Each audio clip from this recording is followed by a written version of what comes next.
आज के समय में कोई बीजेपी का विरोध करता है तो वो हिंदू नहीं है। आप सर्टिफिकेट बांट रहे हैं सबको लिख कर देने के, हिंदू है या नहीं है। तो बंगाल के लोगों से यही कहना है कि कमल जो है वो कीचड़ में खिलता है और बंगाल कोई कीचड़ नहीं, ये क्रांतिकारियों की भूमि है। बहुत हुई महंगाई की मार, अब की बार माफ कर दे यार। अगर ईवीएम की गाड़ी खराब होती है तो बीजेपी वालों की गाड़ी में रखी जाती है। जिन्हें हमने चुना था लीडर, वो निकले रंगा बिल्ला प्रॉपर्टी डीलर। ये हिंदुस्तान किसी के बाप की जागीर नहीं है, समझ रहे हैं, जो आप सरकारी संपत्ति बेचने में लग रहे हैं। तो एक बात मुझे बताइए प्रधानमंत्री मोदी जी, कि बिरयानी तो हैदराबाद की भी फेमस है और मुरादाबाद की भी, लेकिन आप पाकिस्तान क्यों खाने जाते हैं?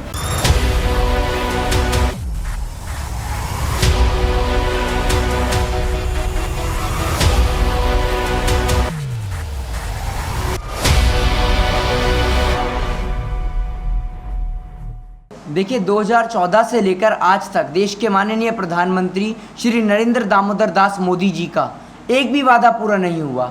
अगर वादा पूरा हुआ होता तो आज देश की जनता को उन्हें एक्सक्यूज देना नहीं पड़ता। आज क्यों खड़ी है देश की जनता बंगाल में दीदी के साथ? वो इसलिए नहीं खड़ी कि भाई दीदी ने काम करा है, इसलिए खड़ी है। उनके साथ कोई जाति धर्म मजहब से नहीं जुड़ी हुई, इसलिए जुड़ी हुई है कि उन्होंने वर्क कराया, डेवलपमेंट कराया, विकास कराया। आज देश का किसान बॉर्डरों पर डटा हुआ है, तो क्या ऐसी स्थिति में देश के प्रधानमंत्री जी का यहाँ बंगाल में आना जरूरी था या पहले देश के किसान से मिलना जरूरी था? सबसे पहली बात तो यहाँ खड़ी होती है। दूसरी बात, प्रधानमंत्री मोदी बंगाल से बांग्लादेश पहुँच जाते हैं, लेकिन जनाब से जरा सा दिल्ली में नहीं जाया जाता बॉर्डर पे कि किसान किस लिए बैठा हुआ है। 300 से ज़्यादा देश के किसान की शहादत पर चुप्पी और मौन साधे हुए देश के प्रधानमंत्री आज चुप हैं। देश की मीडिया ने देश के किसानों को दिखाना पूर्ण रूप से बंद कर दिया गया है। और आप किस बंगाल को सोनार बंगला बनाने की बात करते हैं? किस बंगाल को बना रहे हैं आप? ये बताइए ना आप मुझे। पिछले 7 साल से ये बंगाल बांग्लादेश में था, नेपाल में था, पाकिस्तान में था या अफगानिस्तान में था। पिछले 7 साल से आप 7 योजनाएं बता दीजिए जो आपने बंगाल के लिए बनाई हो। प्रधानमंत्री तो देश का एक ही होता है ना, तो आप बताइए पिछले 7 साल से आपने बंगाल के लिए क्या करा है? और आप कहते हैं बंगाल में विकास नहीं हुआ। यूपी में विकास हुआ है। यूपी में सबके पास अपना पर्सनल हेलीकॉप्टर है ना, कि घर से निकले हेलीकॉप्टर लेके उड़ गए। आप बताइए ना कि यूपी में क्या हुआ है, दिल्ली में क्या हुआ है, किस तरीके से आज आप देख लीजिए यूपी जो है वो रेप कैपिटल बन चुका है आज देश का। सरेआम बहन बेटियों की इज्जत और आबरू लुटती जा रही है। तो क्या आप बंगाल को भी ऐसे ही बनाना चाहते हैं? यहाँ पर रात को 2:30 बजे भी बहन बेटियां कैफे में जाके कॉफी पीती हैं। आपको उत्तर प्रदेश में कैफे ही नजर नहीं आएगा रात को 2:30 बजे, तो लोग सड़क पे नजर नहीं आते हैं।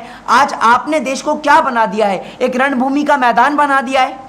आप क्या दिखाना चाहते हैं कि अगर आज के समय में कोई बीजेपी का विरोध करता है तो वो हिंदू नहीं है? आप सर्टिफिकेट बांट रहे हैं सबको लिख कर देने के, हिंदू है या नहीं है। आप कहते हैं बंगाल में दुर्गा पूजा नहीं बनाने दी जाती। बिहार में क्या हुआ? बिहार में तो आपकी ट्रिपल इंजन की सरकार थी। बिहार के मुंगेर में जब मां दुर्गा की प्रतिमा का विसर्जन करने के लिए श्रद्धालु जाते हैं तो उनके ऊपर गोलियां चलाई जाती हैं। वहां जलियांवाला बाग बनाया जाता है। देश की राजधानी दिल्ली में छठ पूजा नहीं मनाई जाने दी जाती, नवरात्रि नहीं मनाने दी जाती, रामलीला नहीं करने दी जाती। वहां तो आपकी सरकार थी, आपने क्या करा वहां पर? आप ये बताइए ना। आज आपके सांसद यहां पर रिक्शा चलाकर दिखा रहे हैं, वो मनोज तिवारी। इनकी औकात यही है बीजेपी के नेताओं की, रिक्शा चलाने की, और देश की जनता इन्हें इनकी औकात पे लाके खड़ा कर देगी। आज इनके नेताओं की औकात बस का टिकट लेने की नहीं है, लेकिन और आज ये मेंबर ऑफ पार्लियामेंट बन के बैठे हुए हैं। इनके नेताओं से पूछ लेंगे ना एमएलए की फुल फॉर्म क्या होती है, तो ये नहीं बता पाएंगे कि मेंबर लेजिस्लेटिव असेंबली होता क्या है। लेकिन आज एमएलए बन के बैठे हुए हैं। तो ऐसे लोगों के हाथ में हम देश लेना चाहते हैं? तो बंगाल के लोगों से यही कहना है कि कमल जो है वो कीचड़ में खिलता है और बंगाल कोई कीचड़ नहीं, ये क्रांतिकारियों की भूमि है। तो आप इस क्रांतिकारियों की भूमि को अपमानित ना होने दें, कलंकित ना होने दें। और भाजपा को और भारतीय जनता पार्टी के जितने भी दलाल यहाँ पर उतरे हैं, उनका सुपड़ा साफ कर आपको यहाँ बंगाल में हवाई चप्पल को इतना मजबूत कर देना है कि हवाई चप्पल के आगे ये 10 लाख के सूट बूट वाली सरकार टिकी ना पाए। आज देश के अंदर क्या हो रहा है? पूरा देश परेशान है। आखिर प्रधानमंत्री मोदी जी के पास ऐसी कौन सी जड़ी बूटी है जो देश की जनता के पास नहीं है? जनाब बिहार खड़े होते हैं तो बिहार में कोरोना नहीं होता, बंगाल में खड़े हो जाते हैं तो बंगाल में कोरोना नहीं होता। आपके पास ऐसा क्या है जो देश की जनता के पास नहीं है? अगर कोरोना है तो क्या प्रधानमंत्री मोदी ये स्टेटमेंट दे सकते हैं कि जब तक देश से कोरोना नहीं जाएगा बंगाल की मौजूदा मुख्यमंत्री ममता बनर्जी अपना कार्यकाल संभालें, या चुनाव प्रक्रिया नहीं होगी वो अपना कार्यकाल संभालें। है इतनी हिम्मत प्रधानमंत्री मोदी की जो कर सकें? ये सिर्फ कुर्सी को मानने वाले लोग हैं। आप एक बात मुझे बताइए, इतनी बड़ी बड़ी सभाएं हो रही हैं, आज देश के अंदर हिंदू और मुस्लिम की राजनीति हर जगह हो जाती है, क्यों भाई? आप हिंदुस्तान के नाम पे क्यों नहीं वोट मांगते? आप देश के डेवलपमेंट के नाम पे वोट मांगिए, शिक्षा के नाम पे वोट मांगिए, व्यापार के नाम पे वोट मांगिए, बेरोजगारी के नाम पे वोट मांगिए, महंगाई के नाम पे वोट मांगिए। जिस दिन भारत जलाओ पार्टी के नेता शिक्षा, स्वास्थ्य और बेरोजगारी के नाम पे वोट मांगेंगे ना, वोट का तो मुझे पता नहीं कि इन्हें मिलेगा नहीं मिलेगा, लेकिन हर एक घर से इनके मुंह पे जूता जरूर पड़ेगा। ये बात आप मुझसे लिख के ले लीजिए। आज देश का किसान जो बैठा हुआ है उसको लेकर कोई बात नहीं की जा रही। देश की मीडिया जो लगातार कभी हिंदू मुस्लिम का तंज दिखा देती है। एक बात आप मुझे बताइए, आप कहते हैं कि पाकिस्तान का प्रेम है दूसरी पार्टियों से, तो एक बात मुझे बताइए प्रधानमंत्री मोदी जी कि बिरयानी तो हैदराबाद की भी फेमस है और मुरादाबाद की भी, लेकिन आप पाकिस्तान क्यों खाने जाते हैं?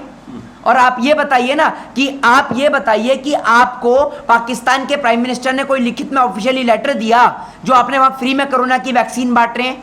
आपका ये रिश्ता क्या कहलाता है? पूरा देश जानना चाहता है किसका पाकिस्तान से प्रेम है, ये पूरा देश जानता है।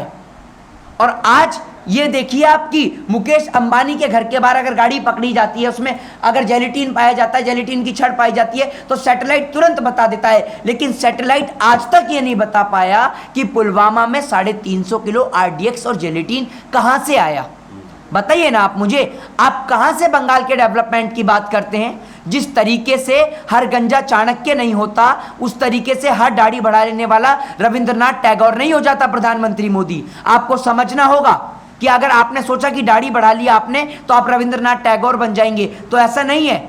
आप क्या जानते हैं इस देश के बारे में, इस हिंदुस्तान के बारे में? 12 जनवरी 1863 को बंगाल के कलकत्ता में जन्मे स्वामी विवेकानंद, जो संसद में, शिकागो के संसद के पटल पे खड़े होकर कहते हैं कि भारत एक विश्वगुरु है। और इस बात में कोई दोहराई नहीं है कि भारत एक विश्वगुरु है, लेकिन बनेगा कैसे?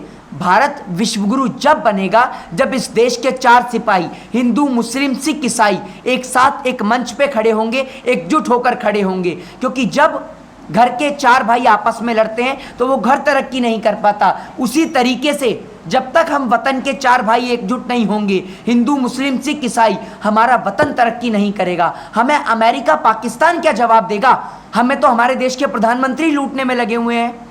प्रधानमंत्री मोदी एक बार भी किसानों से मिलने के लिए गए क्या? एक बार भी नहीं मिलने गए। और किसानों का जिक्र नहीं, क्या वो फालतू बैठे हैं? क्यों नहीं आप जिक्र करते देश के किसान का? आप खालिस्तानी आतंकवादी बता देते हैं। आपको शर्म नहीं आती? आपके नेताओं को, आपके नेता एक स्टेट की मुख्यमंत्री को बेगम कहकर बुलाते हैं, अपने घर में अपनी बेटी को भी बेगम बोलते हैं क्या कि बेगम जरा चाय लेकर आ? बोलते हैं कि अपनी बेटी को बेगम? इनको शर्म आनी चाहिए और इनके खिलाफ मुकदमा दर्ज होना चाहिए। इन्हें बात करने की तमीज नहीं है, अमर्यादित शब्दों का प्रयोग करते हैं और ऐसे लोगों के हाथ में देश की कुर्सी देना चाहेंगे आप? किससे बचाना चाहते हैं बहन बेटियों को आप? एक बात बोलना जी, ये जो कृषक आंदोलन का जो आपका साथ, यहाँ का जो और एक ऑपोजिशन है संयुक्त मोर्चा, सीपीएम, कांग्रेस जी, आईएसएफ, जी, वो लोग भी दिया था, तो जी, आप उनका भी सपोर्ट करते हैं क्या? देखिए, मैं कोई किसी राजनीतिक या पॉलिटिकल पार्टी का सपोर्टर नहीं हूँ। हम एक इंडिविजुअल तौर पर, मैं आपको एक बात बता रहा हूँ कि यहाँ पर अगर दीदी देश के किसान के साथ में और भाजपा को हराने में एक अहम और एक विशेष भूमिका निभा रही है, तो देश की जनता का फर्ज बनता है, बंगाल की जनता का, कि वोट का पोलराइजेशन ना करे, सिर्फ एक ही जगह वोट देकर एक ही व्यक्ति को मजबूत बनाए। क्योंकि ये बंगाल बचाने की लड़ाई नहीं, ये हिंदुस्तान बचाने की लड़ाई है। आज जिस तरीके से आपको वोट डालना है, तो सिर्फ दीदी के नाम पे नहीं डालना आज वोट, आज पूरा किसान वोट लड़ रहा है, पूरा किसान चुनाव लड़ रहा है। वो 300 किसान जो शहीद हुए हैं, उनकी शहादत के नाम पे आपको वोट डालना है, देश के डेवलपमेंट के नाम पे वोट डालना है, देश में एजुकेशन के नाम पे वोट डालना है, देश की गिरती इकोनॉमी के नाम पे वोट डालना है, देश की गिरती जीडीपी के नाम पे वोट डालना है, और देश को बेचने वाले प्रधानमंत्री नरेंद्र मोदी जी के नाम पे वोट डालना है, जिन्हें हमने चुना था लीडर। वो निकले रंगा बिल्ला प्रॉपर्टी डीलर। ये रंगा बिल्ला प्रॉपर्टी डीलर वाले पूरे देश को ऐसे बेचने में लगे हैं, पूरे हिंदुस्तान को ऐसे बेच रहे हैं जैसे इनके बाप को कोई हिंदुस्तान दहेज में देके भूल गया हो। इस हिंदुस्तान को आज़ाद कराने में सभी लोगों का योगदान है। ये हिंदुस्तान किसी के बाप की जागीर नहीं है, समझ रहे हैं? जो आप सरकारी संपत्ति बेचने में लग रहे हैं, आप बताइए 70 साल में है प्रधानमंत्री मोदी जी के पास इतना दम कि 70 साल का रिकॉर्ड छोड़कर आज 7 साल का रिकॉर्ड रख के दिखा दें कि कितने एम्स, कितने हॉस्पिटल, कितने स्कूल, कितने विश्वविद्यालय इन्होंने उनका उद्घाटन ही किया हो। बनाने की इनकी औकात नहीं है, उद्घाटन ही बता दें कि कितने उद्घाटन इन्होंने करे हैं। ये सिर्फ राजनीति करते हैं हिंदू और मुस्लिम की, और आप क्या समझते हैं इनके राज्य में हिंदू सुरक्षित है? सबसे ज्यादा मरने वाले तो इनके राज्य में उत्तर प्रदेश में हिंदू हैं। तो ना ये राम के ना रहीम के, ये कुर्सी के पुजारी हैं। इनको कोई फर्क नहीं पड़ता कि हिंदू मरे या मुस्लिम मरे। अगर हम बीजेपी का विरोध कर रहे हैं तो हम हिंदू नहीं है बीजेपी की नज़र में। बीजेपी की नज़र में वो हिंदू है, वो मुस्लिम है जो बीजेपी को वोट देता है, बीजेपी को समर्थन करता है। बाकी कोई हिंदू नहीं है, कोई मुस्लिम नहीं है, वो देशद्रोही है। आपका क्या बोलना है कि मतलब सब पार्टी को बोलना है क्या, मतलब बीजेपी का अगेंस्ट में वोट दे? बंगाल का जो ऑपोजिशन है जी, बीजेपी का अगेंस्ट में इकट्ठा होकर वोट दे, सब लोगों को यही बोलना। देखिए, वो देश के जनमत में एक अपनी अपनी लोगों की अभिव्यक्ति की आज़ादी है, राइट टू स्पीच की, राइट टू फ्रीडम की आज़ादी है, और हर एक पॉलिटिकल पार्टी की अपनी एक अभिव्यक्ति की राय है। वो जैसा करते हैं वो उनकी बेटर राय है। बट दोनों जो पार्टी है, जी, जो दोनों पार्टी है, जो स्ट्रांग पार्टी है, जैसे तृणमूल है और संयुक्त मोर्चा, ये दोनों ही किसान आंदोलन का साथ दिया है। देखिए ऐसा है, देखिए ऐसा नहीं है कि, बट जो है कि जो ज़्यादा मजबूती के साथ यहाँ पर है तो उसको और मजबूत किया जाए ना, समझ रहे हैं? आप ये समझिए कि अगर एक व्यक्ति को ही हम लोग सपोर्ट करेंगे तो वो आगे बढ़ेगा ना, लेकिन अगर 10 कैंडिडेट के तौर पर हम 10 को सपोर्ट करें तो ऐसा तो संभव नहीं है कि 10 के 10 को मुख्यमंत्री बना दें, वो संभव नहीं है। तो अगर आप ये समझिए कि एक बड़े चोर को अगर हमें हराना है तो आप ये समझिए कि पूरे देश की हमें ज़रूरत है। आज देश को बेचने वालों को अगर हमें कुर्सी से हटाना है तो इसके लिए हमें पूरे बंगाल के देशवासियों की ज़रूरत है, क्योंकि बिना जनता के, without any supporters, without any youngsters, without any farmers, हम इस लड़ाई को नहीं जीत सकते। ये लड़ाई बंगाल बचाने की नहीं, हिंदुस्तान बचाने की लड़ाई है। और देश के लोगों से निवेदन है कि जिस तरीके से आपके पूर्वजों ने इस बंगाल के क्रांतिकारी मिट्टी से ईस्ट इंडिया कंपनी को खदेड़ा था, अब की बार आपको अपने पूर्वजों को याद करते हुए भाजपा और आरएसएस को इस बंगाल की भूमि से खदेड़ना है। हाँ, और एक बात पूछना जी, कि जैसे अमित शाह बहुत सारा रैली में आके बोल रहे हैं अब की बार 200 पार, तो ये क्या सपना पूरा होने वाला है? देखिए, बहुत हुई महंगाई की मार, अब की बार माफ कर दे यार, ठीक है? तूने बहुत दुखी कर लिया भाई देश को। आपने क्या करा था? आपके तड़ीपार गृह मंत्री ने दिल्ली में घर घर जाके पर्चे बांटे, क्या रिजल्ट आया? क्या रिजल्ट आया? इनके नेता, और आप ये देखिए, इलेक्शन कमीशन पे आप सवाल मत उठाइएगा, ठीक है? इलेक्शन कमीशन बहुत निष्पक्ष है। अगर ईवीएम की गाड़ी खराब होती है तो बीजेपी वालों की गाड़ी में रखी जाती है। आप इलेक्शन कमीशन पे सवाल मत उठाइए इस बात के लिए, ठीक है ना? वो बिल्कुल निष्पक्ष है। आप एक बात मुझे बताइए, क्या हो रहा है आज देश के अंदर? एक ही राज्य में 7-7, 8-8 चरण में चुनाव। आप समझते हैं कितना पैसा खर्च होता है इलेक्शन के अंदर? कितना पैसा खर्च होता है? करोड़ों रुपए लगता है। ये पैसा किसी का नहीं है, ये पैसा इस देश की गरीब जनता का है जो टैक्स पे करती है, और इस देश का हर एक नागरिक टैक्स पे करता है। जब आप मोबाइल फोन खरीदते हैं ना तो उसमें भी नीचे लिखा रहता है included plus GST, included plus tax. तो हर एक देश का नागरिक टैक्स पे करता है। आप 8 चरण में, 7 चरण में चुनाव कर रहे हैं, क्या मतलब है इसका? मतलब क्या है आपका इसका? क्यों नहीं करा आपने इस इलेक्शन को जल्दी से खत्म? जो सेंट्रल फोर्स जी, है उनका जो भूमिका रहा है अभी इस इलेक्शन में, आप क्या नजर से देखते हैं उनको? देखिए, आपको एक बात मैं बता दूं कि जिस तरीके से इलेक्शन के दौरान जितने भी लोग हमारे भाई मारे गए हैं, उनको लेकर हमारे दिल में सांत्वना है, चाहे वो किसी भी पार्टी, किसी भी मजहब, किसी भी जाति, किसी भी धर्म, किसी भी रिलीजन से हों, लेकिन हमारे लिए उनके मन में सांत्वना है, समझ रहे हैं? और आप आर्मी का, पैरामिलिट्री फोर्सेस का, सीआईएसएफ का गलत इस्तेमाल कर, उसका दुरुपयोग कर, और शासन और सत्ता का गलत इस्तेमाल कर देश में जो आप हिटलर शाही कायम करना चाहते हैं, तो ये आपकी एक गलत फहमी है। जब इस देश की मिट्टी के लोग गोरे अंग्रेजों को यहाँ से खदेड़ सकते हैं तो ईस्ट इंडिया पार्ट 2 की सरकार को, यानी भाजपा और आरएसएस को भी खदेड़ने में कारगर हैं। और अंत में मैं आपसे यही कहूँगा कि सरफरोशी की तमन्ना अब हमारे दिल में है, देखना है जोर कितना आपके जेलों के अंदर है। और अगर नरेंद्र मोदी जी आप जनरल डायर हैं तो हम भी जलियांवाला बाग हैं। आप चलाइए, आप जितनी गोलियां चला सकते हैं। अगर एक गोली किसान के ऊपर चलेगी तो एक नहीं 1 करोड़ से ज़्यादा सीने यहाँ पर खड़े होंगे। अगर यहाँ पर बंगाल के अंदर दीदी को चोट आएगी तो उस दीदी का ध्यान रखिएगा, एक नहीं 1 करोड़ से ज़्यादा भाई हैं। तो आप सोच समझ के व्यवहार और बर्ताव किए गया। और अपने जो आपके नेता हैं ना, नाचने गाने वाले नेता, जिन्हों को आपने दिल्ली से बुलाया रिक्शा चलाने के लिए, वो आज यहाँ रिक्शा चलाकर दिखा रहे हैं। मनोज तिवारी, आपको शर्म नहीं आती? इन्हें इतनी सी भी शर्म नहीं है रिंकिया के पापा को कि अगर यही रिक्शा कोरोना के काल में इन्होंने चलाया होता ना तो देश का मजदूर सड़क पर नहीं मरा होता तिल तिल कर कर। देश के अंदर जो बहन बेटियों ने सड़क पे बच्चों को जन्म दिया, आप और हम कहते हैं as we know that we are living in 21st century. ये 21st सेंचुरी है, ये 21वीं सदी है। जिस 21वीं सदी में बहन बेटियों को अस्पताल मुहैया नहीं हो रहे, सड़क पे बहन बेटियां बच्चों को जन्म दे रही हैं, हम लोगों के लिए डूब मर जाने वाली बात है। और ऐसी निकम्मी नाकारा सरकार जो 200 रुपए का ट्रेन का टिकट नहीं दे सकती देश के मजदूरों को, वो आपकी और हमारी कहां से मांग पूरी करेगी? ये तो आरोप जी, ये तो बीजेपी आरोप लगा रहा है कि बंगाल में एम्प्लॉयमेंट नहीं है, इसलिए लोग बाहर गए हैं और इसलिए वापस आने के टाइम बहुत इंसिडेंट हुआ है। यूपी में कितना एम्प्लॉयमेंट आपने दिया, जरा ये तो बताइए। है, आप एम्प्लॉयमेंट छोड़िए, आप इंप्लीमेंट बताइए, आपने इंप्लीमेंट कितने पे किया है? मैनिफेस्टो लीगल बनाएंगे? है दम बीजेपी के अंदर? बनाइए मैनिफेस्टो लीगल। मैं भी लॉ का स्टूडेंट हूं, बनाइए ना मैनिफेस्टो लीगल। अगर आप में दम है, आप लिख के दीजिए रिटर्न में सुप्रीम कोर्ट के जजमेंट पे कि भाई अगर हम मैनिफेस्टो जो जाहिर कर रहे हैं, अगर हम इसको पूरा ना करें तो हम 6 महीने के अंदर सरकार छोड़ देंगे। है प्रधानमंत्री मोदी पे दम? बताइए। देश की 133 करोड़ जनता ने वोट देकर इन्हें बनाया था प्रधानमंत्री, किस लिए? कहां है वो आपकी 100 स्मार्ट सिटी? कहां गए आपके वो शौचालय की योजना? कहां गए वो आपके 15 लाख है? कहां गए आपका बुलेट ट्रेन का सपना? बुलेट ट्रेन का सपना दिखाकर भारतीय रेल को आपने नीलाम कर दिया, हिंदुस्तान की एक संपत्ति बेच दी। मजाक समझ रखा है, मजाक है देश को कि जैसे मर्जी चलाते जाएंगे और देश के लोग चुप रहेंगे। पागल हैं इस देश के लोग। पागल समझाए, गूंगा या बहरा समझाए क्या कि मदारी का खेल चल रहा है ये, कि कभी दिया जला लो, कभी टॉर्च जला लो, कभी मोमबत्ती जला लो। हाँ, एक बात मुझे बताइए, अगर थाली बजाने से कोरोना खत्म हो तो मैं तसला पीट दूं, और मास्क लगाने से कोरोना दूर हो तो मैं तिरपाल बांध लूं? बताइए ना आप मुझे।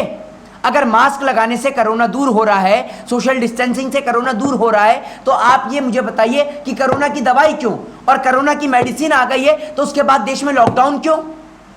क्या कारगर नहीं है? लॉकडाउन कारगर नहीं हुआ, थाली बजाना कारगर नहीं हुआ, या देश के अंदर मास्क कारगर नहीं हुआ? बताइए ना आप मुझे। पीपी किट के नाम पे इन्होंने घोटाले करे, मास्क के नाम पे इन्होंने घोटाले करे। क्या समझ रहे हैं देश की जनता भूल जाती है? आप ही अकेले मशरूम खा रहे हैं। हाँ, देश की जनता बिना मशरूम खाए, याद रखिए प्रधानमंत्री मोदी, आप याद रखिएगा। और अगर आप जो देश के यंगस्टर्स के साथ में, देश की युवा पीढ़ी के साथ में जो खिलवाड़ कर रहे हैं ना, ये पूरा देश आपको देख रहा है और आपको इस एक एक रुपए का हिसाब देना पड़ेगा। आप सोच रहे हैं ना कि झोला लेकर चला जाऊंगा, तो ऐसे नहीं जा सकते, क्योंकि इस हिंदुस्तान के अंदर एक एक जनता का खून पसीने की कमाई है और आपको ऐसे नहीं जाने दिया जाएगा। यहाँ से एक एक रुपए का हिसाब लिया जाएगा। और आज जिस बंगाल की आप भूमि पे खड़े होकर बात करते हैं ना रविंद्रनाथ टैगोर की, बात करते हैं स्वामी विवेकानंद की, आप उनकी जूती के धूल के बराबर की नहीं है। और आप बात करते हैं राम की, अरे राम ने तो अपनी प्रजा के खातिर अपनी गर्भवती पत्नी को छोड़ दिया था। आप राम की बात करेंगे, राम ने क्या करा था? जब राम के भाई लक्ष्मण रामायण के अनुसार मूर्छित होते हैं तो लंका से सुषेण वैद्य को बुलाया जाता है। मतलब आप ये सोचिए, सतयुग के अंदर भी डॉक्टर की व्यवस्था की गई, वैद्य को बुलाया गया। और आज आपने कलयुग में क्या करा? जब कोरोना काल में आपको डॉक्टर्स की व्यवस्था करनी थी, हॉस्पिटल्स बनाने थे, तब आप दिया, टॉर्च, मोमबत्ती, लाइट ये जलवा के ड्रामा करने में लग रहे थे। आज भी तो कोरोना खत्म नहीं हुआ, तो जलवाइए ना दिया, टॉर्च, मोमबत्ती। कब तक जलवाना है बताइए ना आप देश की जनता को, और कब तक गुमराह करेंगे आप? आपके वो तमाम लोग जो पतंजलि के नाम पे, स्वदेशी के नाम पे क्या क्या बांट रहे हैं। आंख में डालने की आई ड्रॉप देता है वो 2.25 आंख वाला बाबा रामदेव। अगर आंख में डालने की दवा से सही हो जाए तो अपनी 2.25 से 2 क्यों नहीं कर लेता भाई तू? पूरे देश को आंख में डालने की दवा बांट रहा है, अपनी आंख खुली नहीं है ठीक से और पूरे देश को दवा बांटने चल रहे। एक सवाल पूछना है कि अभी जो इलेक्शन चल रहा है, अभी बहुत सारा रैलीज हो रहा है जिसमें बहुत लोग का गैदरिंग हो रहा है और कोरोना बहुत बढ़ रहा है, तो आपको क्या बोलना है कि ये रैली जो सोशल डिस्टेंसिंग मेंटेन करना चाहिए, आगे बहुत खतरा है। नहीं, कोई खतरा नहीं है। ऐसा है कि कोरोना ने जो है वो सरकार को तत्कालीन ऑफिशियली लेटर दे दिया है कि जब तक आप यहाँ डटे हुए हैं तब तक मैं यहाँ नहीं आऊंगा। जैसे नई नवेली दुल्हन टूट जाती है ना, तो इनसे कोरोना टूट चुका है, छुट्टी पे समझ रहे हैं? हाँ। और वो कोरोना एक्चुअली कोरोना कैद पता है कहाँ है? कोरोना कैद है स्कूल के अंदर, कॉलेजेस के अंदर, इनके अंदर कोरोना कैद है। क्योंकि पढ़ेगा इंडिया तो भाजपा से सवाल पूछेगा इंडिया, और इनके अनपढ़ जाहिर गवार नेताओं के पास उन सवालों के जवाब नहीं होते।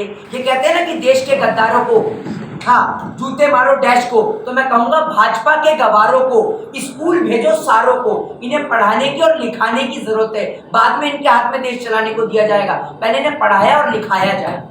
समझ रहे? अच्छा, जय हिंद, जय भारत, वंदे मातरम। एक मिनट और एक सर, ये 6 महीने में वैक्सीन निकाल दिया, ये वैक्सीन के बारे में आपको क्या राय है?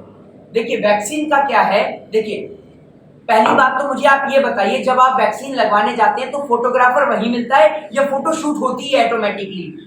फोटोग्राफर हर जगह नजर आ जाता है। वैक्सीन की आप बात कर रहे हैं, तो जब वैक्सीन हो गई तो केसेस क्यों बढ़ रहे हैं?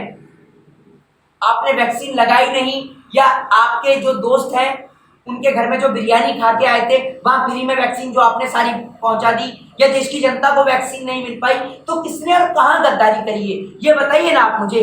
या आपने वो करोनियल के नाम पर जो आपके पौने 2 पहले बाबा रामदेव ने लागू करी थी, कहाँ है वो दवाई? और ये बताइए ना मुझे, इनके नेताओं को क्यों नहीं हो रहा कोरोना? होता है तो एकदम हस्त पुष्ट हो जाते हैं, लेकिन कोरोना के नाम पे इतने सारे लोग मरे, बीजेपी का कोई नेता नहीं मरा कोरोना के नाम पर। कैसे नहीं मरा? और कहते हैं हिंदू खतरे में है। कहां से खतरे में है हिंदू? हर 6 महीने में अपनी कुर्सी के खातिर आप हिंदू को खतरे में लाके खड़ा कर दिया करिए, है ना?